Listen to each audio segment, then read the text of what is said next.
Hello po sa inyong lahat mga idol. Kumusta po kayong lahat dyan? Tayo po yung magtatato ngayon.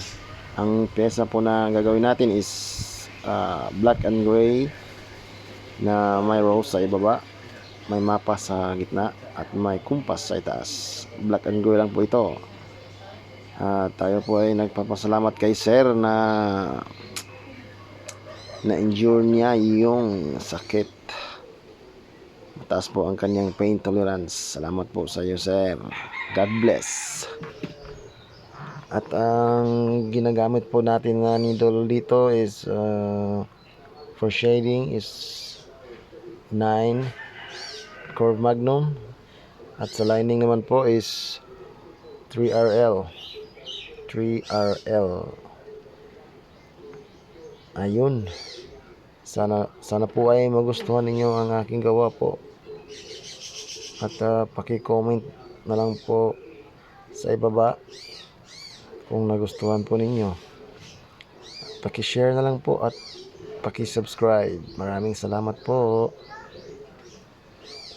Ako po pala si Pompi Tubelan nagbibay sa Cebu. Ayun, yan po ang kinalalabasan. Hindi pa po tapos dyan yung sa itaas na kumpas. Kasi nagbi-break pa po kami niyan.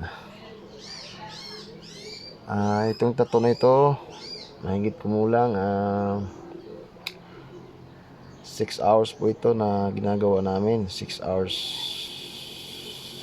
Kasali na po dyan yung mga breaks.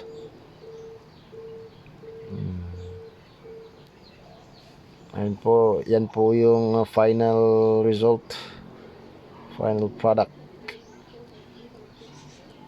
Tapos na po yung compass. Di ko na po na-highlight yung lahat ng dapat highlightan sa sa compass kasi sabi niya masakit daw ang puti. Ayun, talagang naman masakit ang puti mga idol. So yan po, salamat po sa panonood. God bless po sa inyong lahat. Mabuhay tayo mga Pilipino mananato. Bye bye.